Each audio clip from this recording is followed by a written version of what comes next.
我是赵少康，欢迎你来到 TVBS 少康战情室。在我们现场特别来宾，李玉祥议员、蓝轩小姐、王宏委员、万美玲委员、唐湘龙先生。好，伊朗形势好像这两天稍微安静一点哈，看起来那个伊朗那种到处抓人啊，抓了1-2万个哈，然后杀了不少人啊，看起来暂时好像他说杀戮停止了，因为川普说你再杀，我的部队已经在途中了。而且我没有处决计划，因为昨天才说一个26岁的人要被处决，没有处决计划。但是川普说，因为伊朗已经停止了，所以呢，意思就是说情况比较和缓了。但是我也还没有排除军事行动，哦，没有排除，但是也没有立刻。昨天还讲说在路上了哦。那另外呢，欧洲现在也研判，德国总理也研判，伊朗政府可能垮台，说撑不了太久了。那但是呢，谁出来呢？川普没有权力支持流亡王储，以前那个巴列维王储、巴列维王朝，哦，是王，哦，然后被革命革掉了。那他的孩子还在海外流亡，哦，他说应该让我回来，但是川普并没有权力支持他，并没有说你回去吧，没有，哦。那另外呢，伊朗的外长也证实说没有计划要把那个示威者把他砍头啊，把他绞刑啊，没有啊。而且呢，为什么这次会有流血？是因为以色列的阴谋，以色列在后面搞鬼，以色列没有耸动，都是以色列坏啊。那另外呢，伊朗曾经短暂关闭领空，现在又重开了，所以呢，国内的航班恢复飞行了。你们看哈，他一宣布关闭领空以后，多少飞机在外面不敢进来了，看到没？在外面绕道，多少空中密密麻麻多少飞机啊？所以为什么那个塔台管制员那个很紧张？很多年以前，美国的塔台管制员每个都有胃溃疡，而且要看那么多飞机哦，然后你要只要稍微不慎就撞击了哦，所以当伊朗封闭了领空和这边没有飞机了，就有少数这个国内旁边绕道的这么多飞机哦，在这个旁边哈。那另外呢，其实不只有伊朗啊，你看台北上面也是一定，桃园上面也都是飞机啊。那另外呢，这个伊朗电视台说。川普，你敢搞我哈？到时候这次子弹不会飞偏了。上次你杀你不是从耳朵飞过去，这次一定打到你脑袋哦！你不要以为这次会飞偏。但是呢，美国同时它的林肯号航空母舰向中东走，就川普说我们在途中了，林肯号哦。那卡达的基地呢？美军基地空军基地已经说英国跟美国部分撤离。那英国驻这个伊朗的大使馆已经也开始关闭，只有远距上班，不去那边上班了。那是不是美国要炸了？川普有没有可能一方面说，哎呀，他现在已经比较趋缓了，一方面又派这个航空母舰去呢？哦，那专家警告美国说，美国跟伊朗跟委内瑞拉是不一样的。伊朗比委内瑞拉又大，然后军力又更强，甚至还在发展核武。你不要以为把委内瑞拉那么容易就斩首了。我告诉你，伊朗就算把伊朗斩首了，他下面的国安部队啊等等一大堆更大更糟。我见到很多时候黑道老大没有了以后，那个小弟起来群起起来，那黑道更难管。我们看一下。伊朗首都德黑兰知名的大市集，群众拔腿狂奔，因为后头维安部队发射催泪瓦斯。So far, my track record's been excellent, but you never know. 礼拜三，川普才暗示救兵已经在路上，不久后就有更多不寻常举动，包含部分美军人员离开卡达基地，更有媒体引述官员报道，美军恐怕24小时内开打。紧接着就是伊朗官媒释出暗杀威胁，呛下川普这次不会让子弹射偏。My message is do not repeat the same mistake that you did in June. You know, if you try a failed experience, you will get the same result. 14号深夜，伊朗更无预警关闭领空。西班牙、意大利随后呼吁公民撤离伊朗，英国也关闭驻德黑兰大使馆。正当各界以为美国就快动手，川普又这样说 ：“We've been told that the killing in Iran is stopping, and they told me that there'll be no executions, and so I hope that's true." 表示伊朗目前已停止杀人，也没有处决计划。川普是否真想放伊朗一马？外媒认为很难说。毕竟去年美国和以色列对伊朗的午夜重锤行动，一度让外界以为准备循外交途径解决。川普说法究竟是缓兵之计，还是欺敌战术？伊朗恐怕也搞不清楚，只能绷紧神经。美国在中东有将近5万个军队不少哦。美国在日本将近5万个，在南韩3、4万个，在德国有5万个，在中东也将近5万个。那航空母舰去了，到底情况怎么样？我们看一下。美国林肯号航空母舰要去伊朗附近了吗？据一位消息人士向美国媒体 News Station 透露，五角大厦正将林肯号航舰打击群从南海调往中东。And there are no aircraft carriers in the Middle East. There are bases in the Middle East. We have about 45 to 46,000 troops in the Middle East in total. Would those countries allow us to use their territory to mount an attack on Iran? 林肯号是第一艘部署 F-35C 舰载战斗机的美国超级航空母舰，攻击能力也更强。船上还有搭载 RIM-7 海麻雀飞弹、RIM-116 滚体飞弹、方阵近程防御系统等装备。分析师指出，美国也可能再使用它发动攻击。根据分析，美国也可能使用高精准度的战斧飞弹，从包括 F-15、F-16、F-35、F-18 战机，甚至从 B-1、B-2 和 B-52 轰炸机发射。而且无人机也可能是武器选项。向龙，伊朗跟委内瑞拉当然不太一样了，委内瑞拉是地表上面距离中国最远的地方。我说你只要把地球仪拿出来看。在中国南海的正背面就是委内瑞拉，所以那个是一个中国或者说是亚洲其他力量很难介入、很难干预的地方。可是伊朗，第一个它是金砖的成员国，第二个金砖国家现在正在南非附近好望角举行军演，现在包括俄罗斯、包括中国都有舰队，而且中国在指挥这一次的海上军演。那这是金砖的第一次的军事行动，所以在这个时刻，军演要到明天16号表定才会结束。第三个，因为伊朗对中国就石油供应者的意义来讲，伊朗跟委内瑞拉不一样。委内瑞拉实际上面对中国的石油的占比大概只有3%、4%，大概在中国的进口的产油国里面，委内瑞拉排在10名以后啊，可是伊朗呢是排在前面。换作伊朗从一个供油的角度来讲呢，对中国来讲也重要很多。第四个，伊朗呢跟俄罗斯是有接近军事同盟的关系，所以你看到哈米尼呢，昨天在演说的时候，他刻意的讲俄文，他为什么不讲中文？他讲俄文，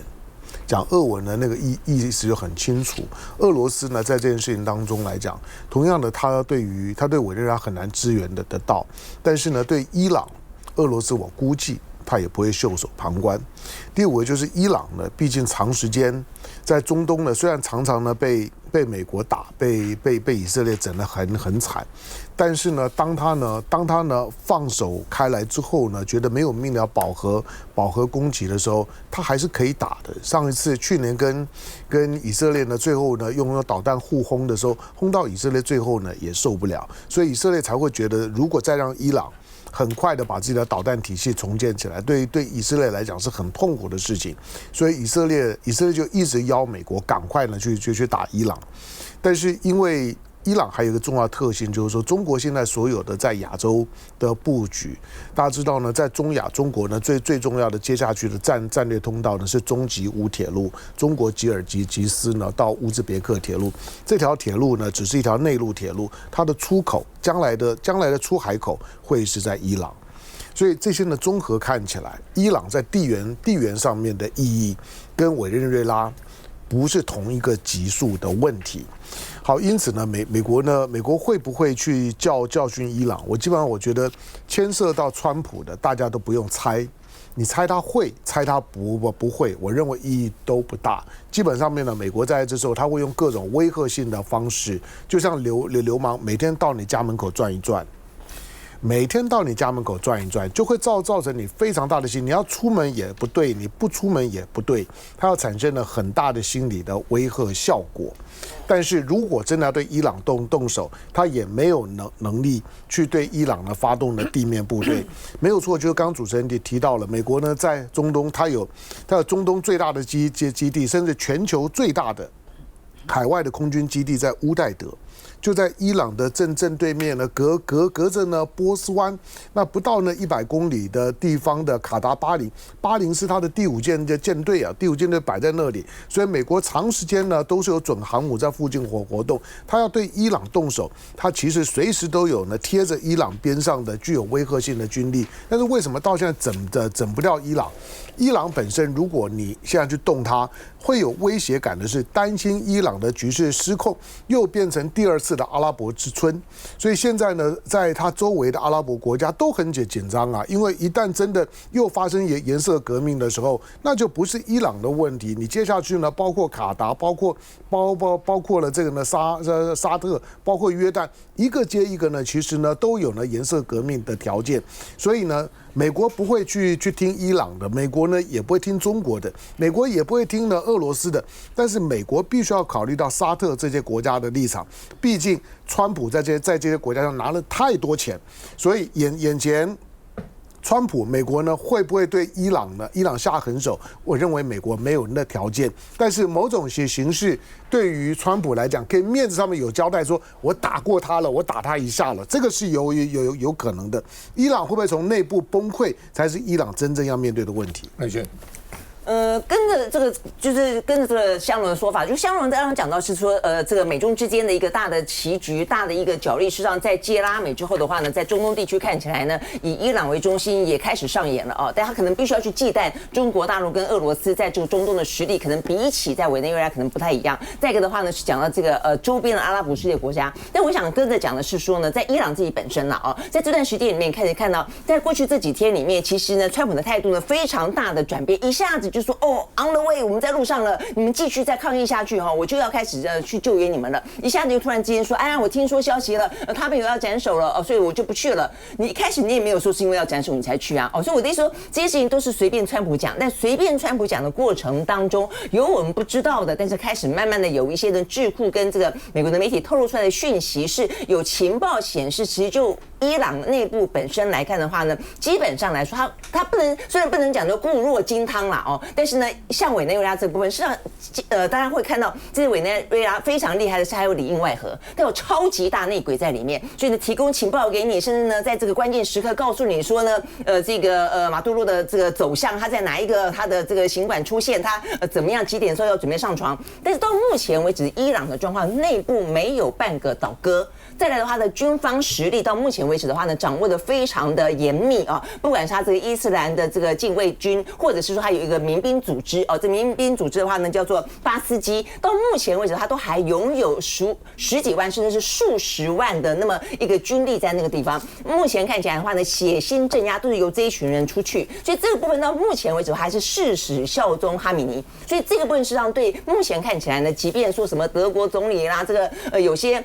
媒体说可能在1个礼拜就要垮台了，但目前为止看起来的话呢，坦白讲，他垮不了。但我觉得最悲哀是他垮不了，他也好不了。我觉得，伊朗目前的状况就是说呢，另一方面我们刚刚讲到说呢，美国因为这样的关系，他忌惮他如果出兵的话呢，未必能够得到胜果，一举推翻伊朗。那再一个就是美国的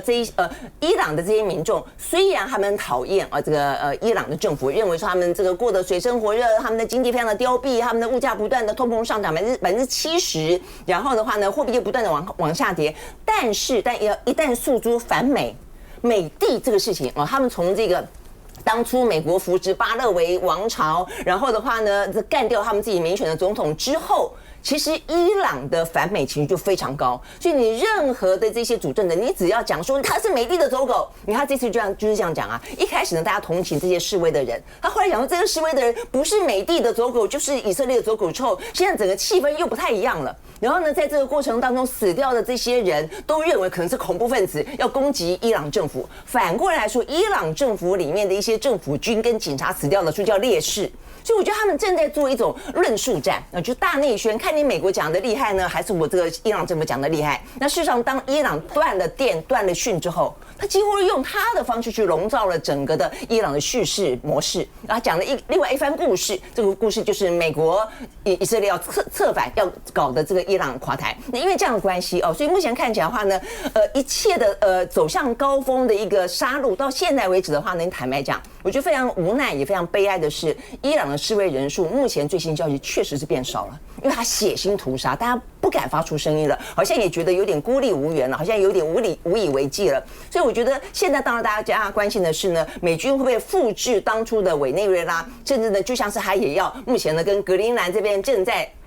谈判中哦，到底要用买的还是要用打的？就是说，伊朗会不会成为另外一个呢？这个美国他就得要去可能垮台的那么一个状况。但目前显然的，它不会是那个模式，它是另外一种局面。但在这个局面反映出来的一件事情，就是说，我觉得这个国家是个非常悲哀的失败国家，它垮不掉。但是它也好不了，我觉得这是足以让所有的，包括我们民主政权在里面都要去思考的。你没有办法，你让政府好起来，没有办法换掉它。这个时候它不是一个僵尸政府嘛？我觉得伊朗人民坦白讲蛮悲哀的。主要现在在这些国家要抗暴哦，越来越困难。因为主要它这个政府国家掌握的机器，国家掌握的武器效率又比以前高很多，所以呢，你这个人民手无寸铁，你怎么对抗这个政府这种所谓从另外一种合法的暴力集团是很困难的。但另外一点，当然台湾有些人希望变成美国的51州啊什么，还有人搞这个。但你看看格陵兰，他宁愿他讨厌丹麦，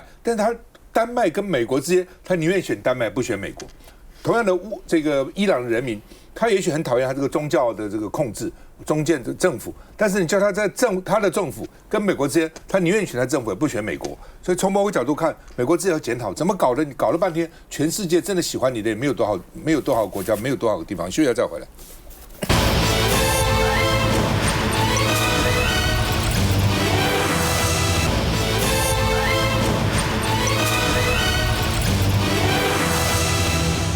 赖清德有传出来要访问洪都拉斯了，希望。其实什么洪都拉斯这个拉斯那个拉斯不重要，就过境美国才重要啦。那就想说是不是能够过境一下美国那总统府说乱讲，如果你们猜的，如果确定我们会说明，但是民党没有人在怀疑了，也在研判4月川普要在大陆川习会，这之前美国一定希望说这一代尽量不要出事。不要出任何一个麻烦制造者，像陈水扁的时候被认为是麻烦制造者 （trouble maker）， 最好不要出事所以呢，总统府也说这是臆测要去大概也是4月以后了，4月以前大概比较难那另外呢，英国的《卫报》Guardian 说，中国以边境法律向欧洲施压，说要禁止台湾政治人物入境，就像联合国，台湾人不能进去所以呢，欧洲以后也是台湾人不能进去，尤其政治人物都不要去。禁止所有的台湾人进入政府的大楼所以呢，这就是联合国的做法。所以说引用了维也纳公约就是不可以来因为萧美琴不是去了去年10月到欧洲吗？在欧洲议会还这个举行了对中政策跨国议会联盟，叫 IPAC， 他有讲话演讲等等。所以呢，老公说原来这样你们要去，现在不可以，依照法律不可以，不要踩红线。你们这些欧洲的国家都不可以那欧洲会不会理他不知道了，反正他就一直说台湾政治人都不要去了甚至台湾人都不要去了那另外呢，马杜罗因为被川普这个不是斩首是抓走了，所以呢说打乱了中国在拉丁美洲的布局。因为中国一开始的时候，他这个外交政策就是亚非拉。亚洲、非洲、拉丁美洲，美国不太注意这些国家，他去拉拢，几十年了，在非洲、在拉丁美洲投资非常多钱，但是这一下子，马杜罗突然倒台了，所以说打乱了他的布局。那华盛顿这个 Washington Street 这个说呢，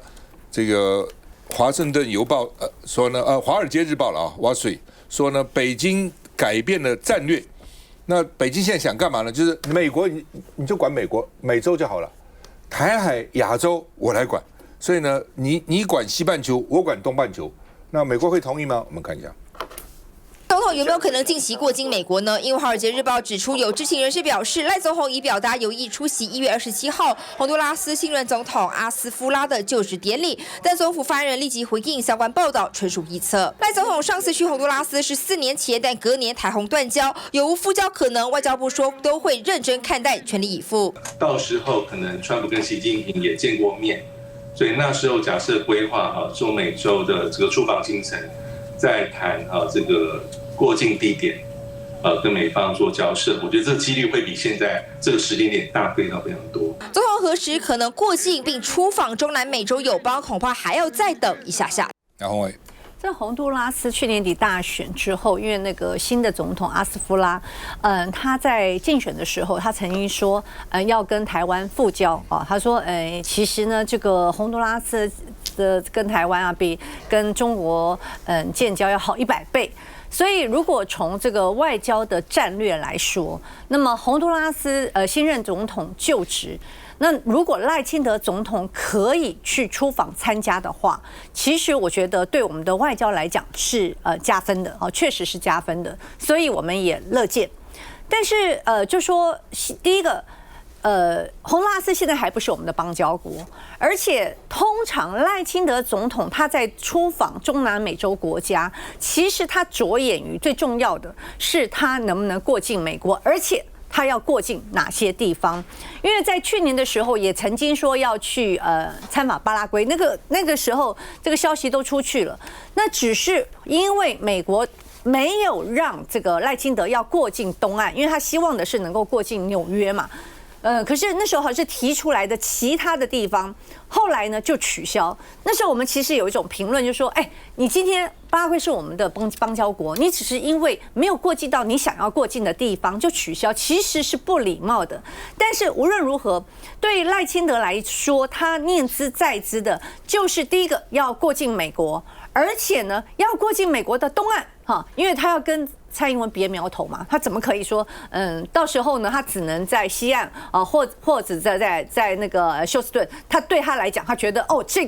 这个外交成绩啊就不够亮丽，所以但是这个讯息为什么会传出来？它不是从台湾的媒体传出来，是《华尔街日报》，可是非常快速的被总统府打脸，好说这是臆测。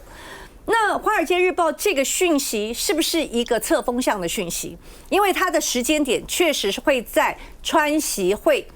就是4月川习会之前，那大家觉得可行性也不是那么容易，所以我觉得《华尔街日报》那个讯息看起来比较是一个侧风向的讯息啊。那但是赖清德他还是非常希望去出访，但我在这边会特别讲啊，我希望的是，因为我们现在跟美国之间其实现在最紧锣密鼓的就是我们台美的关税谈判，待会我们会讲啊，这个曾丽君、杨振宁又跑去美国，那我希望不要以这个赖清德的过境成为台美关税之间的一个交换条件。那至于就说，北京现在是不是他的算盘就说，那么西半球就由你美国管，好，那么这个东亚对不起啊，就是让我中国大陆来管，特别是台海的部分。我觉得在大国之间其实那个角力虚虚实实，就如同我们刚才在谈伊朗一样。那一会儿看起来美国这个会用军事力量去介入伊朗，一下子有可能说他也不一定动手等等之类。我觉得虚虚实实之间呢，这些讯息都是去看。那么我也不会这么乐观的就认为，那么未来这个中美之间他们就去分工，西半球就是这个